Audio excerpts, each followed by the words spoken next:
चला नमस्कार. पोलीस पाटील भरती आज फॉर्म भरायला सुरुवात झाली आहे. थोडा टेक्निकल इश्यू आहे, त्यामुळे 2 दिवसानंतर फॉर्म भरायला सुरुवात करा. सामान्यांचं 6वं लेक्चर आहे. सामान्यात सर्वाधिक विचारलेले प्रश्न सराव आपला सुरू झालेला आहे. सर्वाधिक विचारले आणि तुम्ही ॲप अजून डाउनलोड नसेल केलं, बॅच लवकर घ्या. उद्यापासून सर्वाधिक विचारलेले सराव प्रश्न जे आहेत त्याची बॅच जी आहेत, जी बॅचमध्येच आपण सुरू करणार. फक्त त्याची संख्या वाढवणार. रोज तुम्हाला 2 ते 3 लेक्चर सराव प्रश्नाचे असणार आहेत, सर्वाधिक विचारलेले प्रश्न, आणि हेच प्रश्न तुमचे रिपीट तिकडे 100% होणार. ठीक आहे. चला जास्त वेळ तुमचा देत नाही. 6वं लेक्चर आपलं किंवा लगेच पोलीस पाटील भरती. क्वेश्चन बघा इथे दिला तुम्हाला. ठीक आहे. काय क्वेश्चन आहे? ओके ठीक. सर पहिलाच क्वेश्चन आहे. 2011च्या जनगणनेनुसार महाराष्ट्रातील लोकसंख्या वाढीनुसार पहिले 5 जिल्हे कोणते आहेत? बघा 2011च्या जनगणनेनुसार महाराष्ट्रातील लोकसंख्या वाढ झाली. तर लोकसंख्या वाढली, सगळ्यात जास्त लोकसंख्या कुठल्या जिल्ह्याची, अशी पहिले 5 जिल्हे, पहिला दुसरा तिसरा चौथा 5वा जिल्हा. ठीक आहे. तर हे तुम्हाला दिले. पुणे तुम्हाला या अगोदर सुद्धा सांगितलं काय, 2011च्या जनगणनेनुसार सगळ्यात जास्त लोकसंख्या असलेला जिल्हा आहे ठाणे. कुठला आहे? ठाणे. पण 2014ला काय झालं, या ठाण्याचं झालं विभाजन. 2014ला ठाण्यामधून झाला पालघर जिल्हा वेगळा. आता ठाण्याची लोकसंख्या नाही जास्त, परंतु 2011च्या जनगणनेनुसार आजही ठाणे जिल्ह्याची लोकसंख्या ठरवायचं की सर्वात जास्त आहे. लक्षात ठेवा. म्हणजे नंबर 1ला ठाणे पाहिजे. पुणे आहे, गेला पर्याय. इथं पुणे गेला पर्याय. आता मग ठाणे आणि 2 नंबरला पुणे. मग ठाणे पुणे कुठे? इथं पण ठाणे आहे, इथं पण पुणे आहे. ठीक आहे. मग 3 नंबरला नाशिक आहे का? 3 नंबरला माहित पाहिजे छत्रपती संभाजीनगर आहे, मग नंदुरबार आहे आणि मग नाशिक आहे. तर असे तुमचे 5 जिल्हे आहेत. ठाणे सर्वाधिक लोकसंख्या, त्याच्यानंतर पुणे, मग छत्रपती संभाजीनगर, नंदुरबार आणि नाशिक. आता डिटेल तुम्हाला इथं माहिती घेणं पुन्हा गरजेचं आहे. बघा महाराष्ट्राची टोटल लोकसंख्या 2011च्या जनगणनेनुसार किती लोकसंख्या आहे महाराष्ट्राची? किती आहे? 11.24 कोटी. 2022 म्हणजे अंदाज आहे 12.57 कोटी वाढेल असं म्हणणं आहे. ठीक आहे. लोकसंख्या वाढीचा दर हा किती आहे? तर 15.99% हा लोकसंख्या वाढीचा दर आहे. 2001 ते 2011च्या जनगणनेचा विचार जर केला तर महाराष्ट्राच्या लोकसंख्या वाढीचा दर जो आहे हा 15.99 आहे. त्याच्यानंतर लोकसंख्येची घनता किती आहे? 365 प्रति चौरस किलोमीटर. लक्षात ठेवा हा आकडा. महाराष्ट्राची लोकसंख्येची घनता किती आहे? 365. बघा इथे एक सेकंड. 365 महाराष्ट्राच्या लोकसंख्येची घनता आहे. ही तुम्हाला विचारतात सरळ सेवामध्ये. ठीक आहे. साक्षरता किती आहे? तर 82.34% महाराष्ट्राची साक्षरता आहे. सर्वाधिक लोकसंख्या वाढीचा दर कुठं आहे? तर ठाण्यामध्ये सर्वाधिक लोकसंख्या वाढीचा दर आहे 35.94%. त्याच्यानंतर सर्वात कमी लोकसंख्या वाढीचा दर कुठं आहे? तर मुंबईमध्ये ऋणात्मक आहे, वाढच नाही झाली, मायनस मध्ये वाढ आहे 7.57%. मुंबईची. लक्षात ठेवा. सर्वाधिक लोकसंख्या असलेला जिल्हा कुठला आहे? सर्वाधिक लोकसंख्या असलेला जिल्हा ठाणे जिल्हा. किती लोकसंख्या आहे? बघा जी ठाणे जिल्ह्याची लोकसंख्या आहे 1,10,60,148 एवढी ठाणे जिल्ह्याची लोकसंख्या आहे. परंतु हीच लोकसंख्या मान्य करायची आहे जोपर्यंत नवीन जनगणनेचे आकडे येत नाही. नवीन जनगणना आल्यानंतर मग ठाणे मागे पडणार आहे, पुणे 1 नंबर येणार आहे. परंतु 2011च्या जनगणनेनुसार ठाणे हाच जिल्हा आहे ज्याची लोकसंख्या सगळ्यात जास्त आहे. 1,10,60,148 एवढी ठाण्याची लोकसंख्या आहे. सर्वात कमी लोकसंख्या असलेला जिल्हा सिंधुदुर्ग हा जिल्हा आहे. या जिल्ह्याची सगळ्यात कमी लोकसंख्या आहे. बघा 8,49,651 ही सगळ्यात कमी लोकसंख्या असलेला जिल्हा म्हणजे सिंधुदुर्ग जिल्हा आहे. ओके. चल 2 नंबरचा प्रश्न.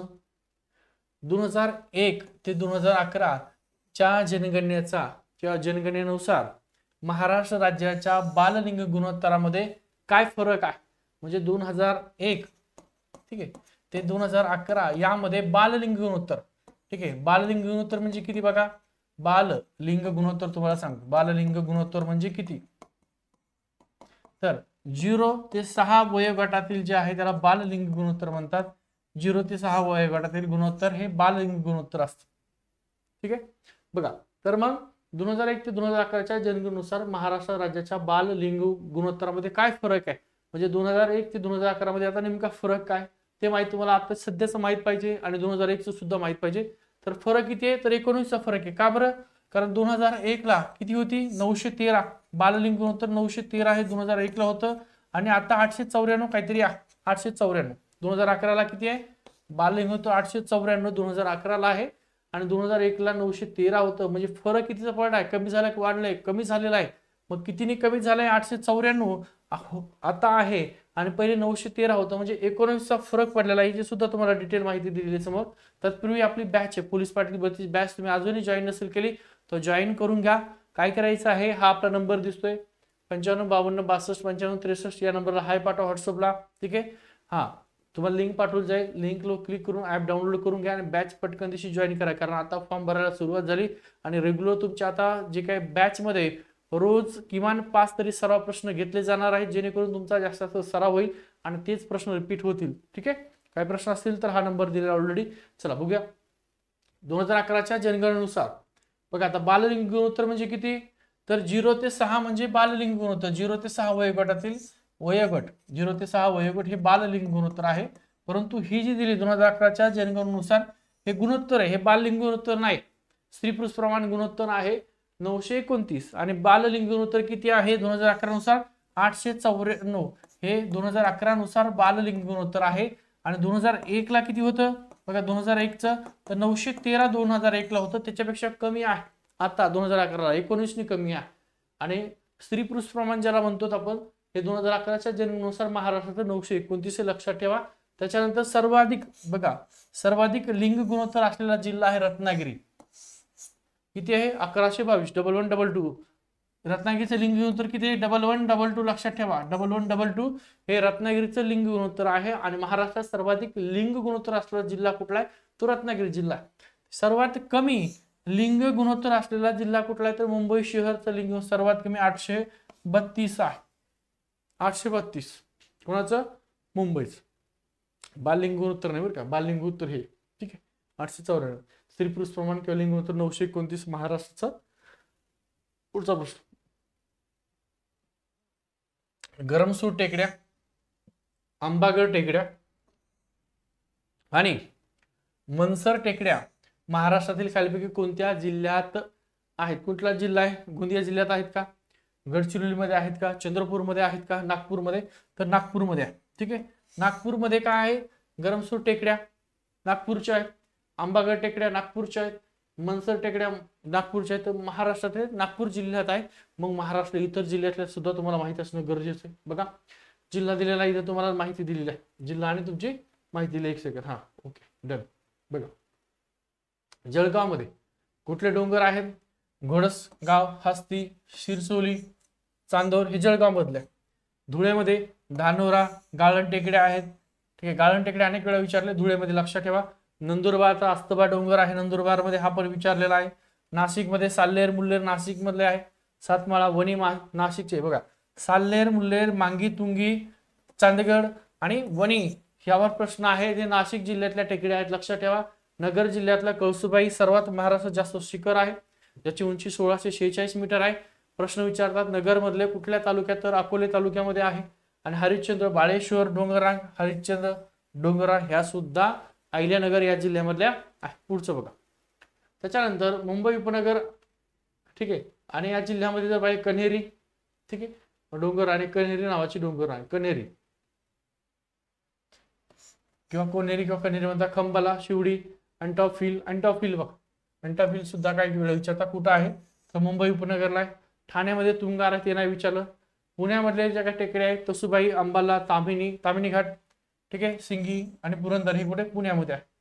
त्यानंतर साताऱ्यामधले तुम्हाला डोंगर विचारला, सीताबाई डोंगर, बामनोली डोंगर, परळी, आगाशिवचा डोंगर अनेक वेळा विचारलाय. हा पाठक ठेवा. आगाशिवचा डोंगर कुठे आहे? सातारा. आगाशिव डोंगर सातारा, कारण त्यावर खूप वेळा प्रश्न विचारलेला आहे. मांढरदेव सुद्धा विचारलंय, कुठे आहे? साताऱ्याला. यवतेश्वर सुद्धा विचारलंय, कुठे आहे? सातारला. शंभू महादेव सातारला आहे. सांगलीमध्ये कमळभैरव, होनाई, मल्लिकार्जुन, दंडोबा, बेलगवाड, आष्टा, आडवा, मुचुंदी आणि शुक्राचार्य. ठीक आहे. तर इथं सांगलीमध्ये काही विचारले नाही, पण साताऱ्यामधलं आगाशिव अनेक वेळा विचारलंय, मांढरदेव विचारलंय, यवतेश्वर विचारलेला आहे, इथं कोनेरी विचारले, अंटाफिल विचारलं, एवढं लक्षात ठेवा. ठीक आहे. सिंगी पुरंदर. सोलापूर मधलं रामलिंगन, रामलिंग घाट किंवा रामलिंग डोंगर आहे हे विचारलेलं आहे अनेक वेळा. कुठले? सोलापूर मधले. महादेव, बालाघाट, शुक्राचार्य तिकडं सांगलीमध्ये सुद्धा आहे. त्याच्यानंतर कोल्हापूर मधले उत्तर दूधगंगा, दक्षिण दूधगंगा नाही विचारलं. पन्हाळा कुठे विचारलंय. ठीक आहे. चिकोडी टेकड्या कुठे आहेत? चिकोडी टेकड्या आणि पन्हाळा कोल्हापूर लक्षात ठेवा दोन. छत्रपती संभाजीनगरमध्ये तुम्हाला जे अजिंठा आहे, चौक्या टेकड्या आहेत आणि सूरपालनाथ हे सुद्धा छत्रपती संभाजीनगर इथंच आहे. उस्मानाबाद म्हणजे आता धाराशिव नाव झाले. बालाघाट, नळदुर्ग लक्षात ठेवा. नळदुर्ग आणि तुळजापूर कुठं आहे तर धाराशिव मध्ये आहे. उस्मानाबाद देणार नाही, आता धाराशिव नाव झालं त्यामुळे धाराशिव लक्षात ठेवा. त्यानंतर नांदेड म्हणजे मुदखेड, निर्मल रांगा, निर्मल जे डोंगर रांगा हे नांदेड आहेत. सातमाळा आणि बालाघाट हे सुद्धा कुठं आहेत नांदेड. त्यातलं निर्मल लक्षात ठेवा आणि मुदखेड लक्षात ठेवा. ओके, इकडे नळदुर्ग लक्षात ठेवा, इकडे अजिंठा आहे, तिकडं पन्हाळा लक्षात ठेवा, चिकोडी लक्षात ठेवा, इकडे रामलिंग लक्षात ठेवा. एवढंच. ओके, चलो पुढचं. परभणीमध्ये तर पाहिजे अजिंठा आणि बालाघाट आहे. हिंगोली डोंगर आहे, लातूर बालाघाट डोंगर आहे. नागपूर मध्ये तुम्हाला जो प्रश्न विचारला होता महत्वाचा नागपूरमध्ये, कारण यावर खूप प्रश्न आहेत. गरमसूर टेकड्या हे ठीक आहे, सातपुडा डोंगर नाही तर गरमसूर एवढंच लक्षात ठेवा, हे नागपूरला महत्वाचं आहे.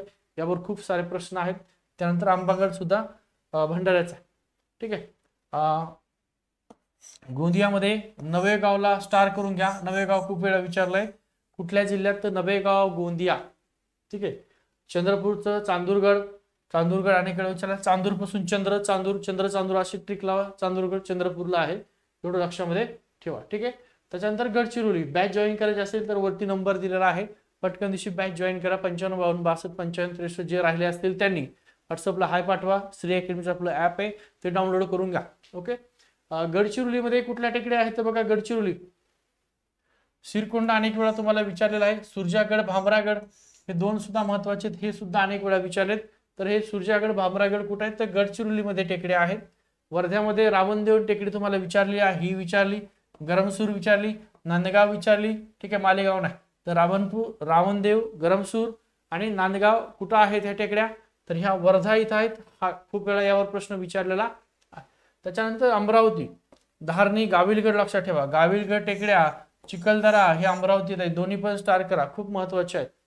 त्याच्यानंतर वाशिममध्ये अजिंठा नाही विचारला, यवतमाळच्या नाही तुम्हाला विचारलं. ठीक आहे. आता पुढचा प्रश्न महत्वाचा आहे, त्यापेक्षा महत्वाचा प्रश्न आहे जलविद्युत प्रकल्प, जे आपण तुम्हाला आजच शिकवले जलविद्युत प्रकल्प. ठीक आहे. तर जलविद्युत प्रकल्प स्टेशन दिलंय, जोडे गावामध्ये दिले तुम्हाला. खोपोली कुठला आहे तर खोपोली रायगडचा आहे. खोपोली जलविद्युत प्रकल्प रायगडचा आहे. पहिले 1/2 कोणत्या ठिकाणी आहे, इथं पण 1/2 आहे, इथं नाहीये म्हणजे हा गेला, इथं नाहीये म्हणजे हा पण गेला. म्हणजे पर्याय क्रमांक तुमचा 1 किंवा 4 उत्तर आहे. इथं पण 2 आहे. ठीक आहे. त्याच्यानंतर बच तिल्लारी प्रकल्प कुठला आहे, कोल्हापूरचा आहे. तिल्लारी कुठला आहे, कोल्हापूरचा. 1 2 3 आहे इथं, इथे गेलंय. हा, इथं 2 1 आहे. परभणी नाही, हे पण गेलंय. म्हणजे 2 4 आहे इथं, हे करेक्ट आहे 4. त्याच्यानंतर बघा एलदरी कुठे आहे, एलदरी मराठवाड्यात परभणीला आहे. एलदरी प्रकल्प C चं 1 आहे. आणि भंडारदरा नगरला आहे, आता अहिल्यानगर नाव झाले, म्हणजे 4चं 3. म्हणजे करेक्ट तुमचा ऑप्शन क्रमांक 4 आहे. तुम्हाला अशा प्रकारे सुद्धा जोडे लावामध्ये जोड्या विचारतील. तर मग तुम्हाला जलविद्युत प्रकल्प सगळेच माहिती असणं गरजेचं आहे. महाराष्ट्रातील सगळ्यात मोठा जलविद्युत प्रकल्प कुठला आहे तर कोयना. सगळ्यात मोठा जलविद्युत प्रकल्प जर विचारला तुम्हाला महाराष्ट्राचा तर कोयना हा महाराष्ट्रातील सगळ्यात मोठा जलविद्युत प्रकल्प आहे. त्याच्यानंतर महाराष्ट्रातील सर्वात लहान प्रकल्प धोम सातारा नदीवर जो आहे, कृष्णा नदीवर साताऱ्यातला, तो सगळ्यात कमी आहे. ज्याची क्षमता फक्त 2 मेगावॅट क्षमता आहे. महाराष्ट्रातील पहिला जलविद्युत प्रकल्प महाराष्ट्रातील कुठला आहे तर भीरा नदीवरला आहे. भीरा नदी कुठं आहे तर रायगड जिल्ह्यात आहे. बघा, महाराष्ट्रातला पहिला जलविद्युत प्रकल्प हा भीरा नदीवर आहे. आणि भीरा नदी कुठल्या जिल्ह्यात आहे, रायगड जिल्ह्यामध्ये आहे. मग महाराष्ट्र व इतर संयुक्त प्रकल्प आहेत. नर्मदा सरोवर हा प्रकल्प महाराष्ट्र आणि दुसऱ्या राज्यासोबत आहे, म्हणजे महाराष्ट्र आणि गुजरातचा मिळून हा नर्मदा सरोवर प्रकल्प आहे. कोणाचा आहे, महाराष्ट्र आणि गुजरातचा आहे. त्याच्यानंतर पेंच, त्याला तोतला डोह प्रकल्प म्हणतात. हा प्रकल्प मध्य प्रदेश आणि नागपूर, ठीक आहे, म्हणजे महाराष्ट्र आणि नागपूरचा प्रकल्प आहे, महाराष्ट्र आणि मध्य प्रदेश. त्याच्यानंतर रायगडमध्ये बघा खोपोली, आपण आताच पाहिलं, खोपोली जलविद्युत प्रकल्प, भीरा जलविद्युत प्रकल्प, भिवपुरी जलविद्युत प्रकल्प, हे 3 महत्वाचे आहेत, विचारलेले आहेत. कुठल्या जिल्ह्यात आहेत तर ते रायगड जिल्ह्यामध्ये आहे. त्याच्यानंतर एलदरी प्रकल्प पूर्णा नदीवर आहे, जिंतूर तालुक्यात आहे, परभणी या ठिकाणी जिल्ह्यामध्ये. त्याच्यानंतर जायकवाडी प्रकल्प छत्रपती संभाजीनगर या जिल्ह्यामध्ये आहे. सातारा धोम हा प्रकल्प साताऱ्यामध्ये आहे, कन्हेर साताऱ्यामध्ये आहे. आणि सर्वात लहान म्हणजे कन्हेर हा धोम जो आहे सगळ्यात लहान, म्हणजे फक्त 2 मेगावॅट क्षमतेचा प्रकल्प आहे. त्याच्यानंतर कोल्हापूरचा राधानगरी, दूधगंगा आणि वारणा हे प्रकल्प जलविद्युत कुठे आहेत? कोल्हापूर जिल्ह्यात आहे. सोलापूरचा उजनी लक्षात ठेवा, जलविद्युत प्रकल्प उजनी कुठे? सोलापूरमध्ये आहे.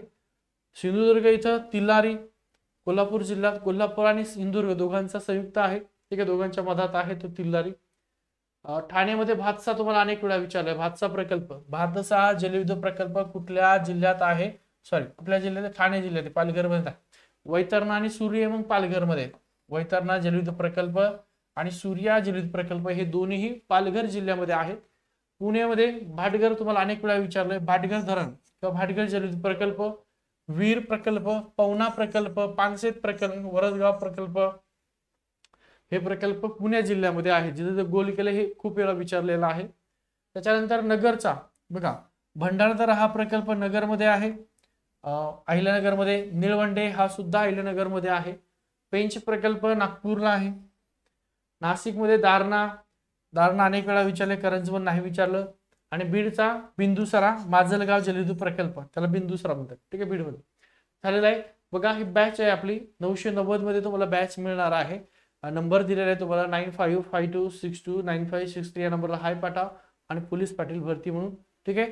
ज्याने बॅच जॉईन असतील पटकन बॅच जॉईन करा, कारण उद्यापासून मोठी महासराव सिरीज कंटिन्यू आपल्या बॅच मध्ये सुरू होत आहे.